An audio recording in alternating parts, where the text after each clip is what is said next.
बिस्मिल्लाहिर्रहमानिर्रहीम। अस्सलाम वालेकुम नादरीन, मेरा नाम ज़ीशान नूर है। उम्मीद करता हूँ तमाम लोग खैर वाफियत से होंगे।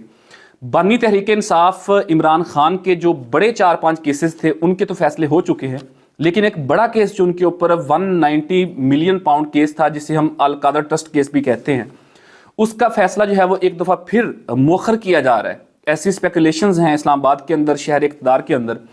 आपको याद होगा कि 190 मिलियन पाउंड केस जो है ये स्पेसिफिक वो केस है जो उन्होंने एक चैरिटी के हवाले से एक यूनिवर्सिटी बनाई थी अल कादर ट्रस्ट के नाम से। उसके हवाले से एक केस उनके ऊपर किया गया था कि बाहर से जो पैसे आए हैं उनकी मद के अंदर इन्होंने ज़मीन ली है और उस बंदे को इन्होंने रिलीफ दिया। खैर वो एक और बहस है, उस तरफ जाएंगे तो बात लंबी हो जाएगी। वो केस जो है वो अडयाला के अंदर उसकी मुख्तलिफ समातें हुई। 1 साल से ये केस ज़ेर समात था। फिर पिछले महीने यानी कि 2024 के आखिरी महीने दिसंबर की 18 तारीख को ये केस जो है वो इसका फैसला महफूज कर लिया गया और बताया गया जज साहब की तरफ से कि 23 दिसंबर को इसका फैसला सुना दिया जाएगा। लेकिन फिर 22 दिसंबर की शाम तक यही था कि कल फैसला सुनाया जाएगा, लेकिन फिर फैसला नहीं सुनाया गया और कहा गया कि जी अब अगले महीने जनवरी की 6 तारीख को यानी कि कल के दिन जो है वो ये फैसला सुनाया जाएगा।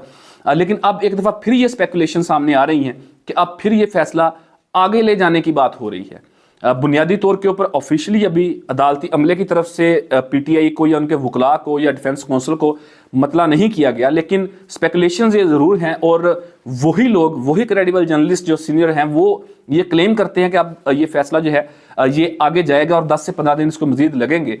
बाहर तो यही लगता है कि वो ठीक कह रहे हैं। उसकी वजह यह है कि अभी मुज़ाकराती कमेटियां 2 सेशन कर चुकी हैं। एक तरफ मुज़ाकरात भी जारी हैं सियासी तौर के ऊपर, दूसरा जो बैकडोर मुज़ाकरात होते हैं वो भी पाकिस्तान तहरीक इंसाफ के जारी हैं एस्टेब्लिशमेंट के साथ। तो अगर हम इन चीज़ों को इस फैसले के बराबर रख के देखें तो फिर तो यही लगता है कि अभी भी पाकिस्तान की अदालतें जो हैं वो नज़रिया ज़रूरत के तहत फैसले कर रही हैं, वो हालात को देखते हुए फैसले करेंगी। अगर तो इमरान खान के साथ मुज़ाकरात कामयाब हो जाते हैं फिर तो शायद इस केस में उन्हें बरी कर दिया जाए। अगर मुज़ाकरात नाकाम होते हैं तो फिर शायद उन्हें सज़ा सुना दी जाए, क्योंकि अगर अभी इस मौके के ऊपर यानी कि कल अगर फैसला सुनाया जाता है तो अगर उन्हें रिलीफ दिया जाता है तो फिर ये एक इम्पैक्ट जाएगा कि शायद उनकी डील हो गई है, शायद रियासत पीछे हट गई है और इमरान खान उनके ऊपर हावी हो गया है, जिस वजह से उन्हें सज़ा नहीं सुनाई गई।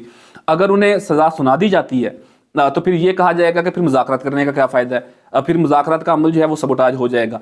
तो बुनियादी तौर के ऊपर तो यही लग रहा है कि शायद इस फैसले को डिले करने का मकसद ही ये है कि ये जो मुज़ाकरात 2 तरफा हो रहे हैं इनका को कटी कटा निकल आए, इनका को हल निकल आए, उसके बाद ही फिर उसके मुताबिक ही इसका फैसला सामने आएगा। तो इस सारे सूरत हाल में तो यही लग रहा है कि शायद अभी भी नज़रिया ज़रूरत के तहत पाकिस्तान की अदालतें काम कर रही हैं और फैसले अदालतों के अंदर नहीं लिखे जाते, फैसले ऑनरेबल जजेस के चैम्बर के अंदर नहीं लिखे जाते, ये फैसले कहीं और लिखे जाते हैं या कहीं और से डायरेक्शन आती है, इंस्ट्रक्शन आती है, हदायत आती हैं, उसके बाद ही फिर फैसले किए जाते हैं। इसका परसेप्शन तो बिल्कुल यही जाता है।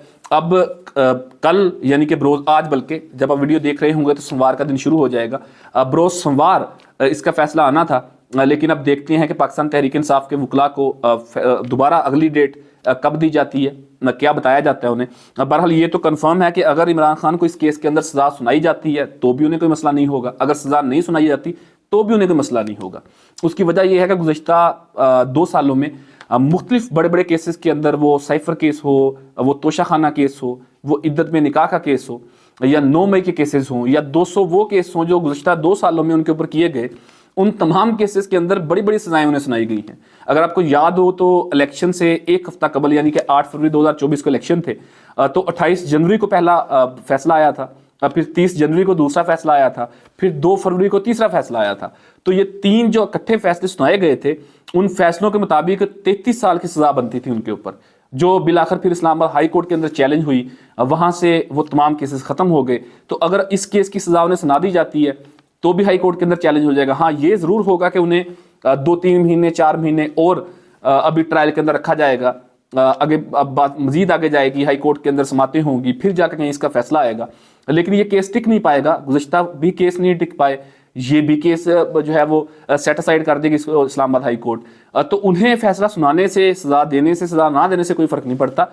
अलबत्ता रियासत को इस वक्त बड़ी जिम्मेदारी का मुजाहरा करना पड़ेगा और लग भी यूं ही रहा जिस तरीके से इसको डिले किया जा रहा है कि शायद कोई मुज़ाकरात का रास्ता निकल आए और मुज़ाकरात जो हो रहे हैं सियासी कमेटियाँ कर रही हैं या एस्टेब्लिशमेंट कर रही है, اس میں کوئی حل نکل آئے اس کے بعد ہی پھر اس کیس کا فیصلہ جاری کیا جائے گا.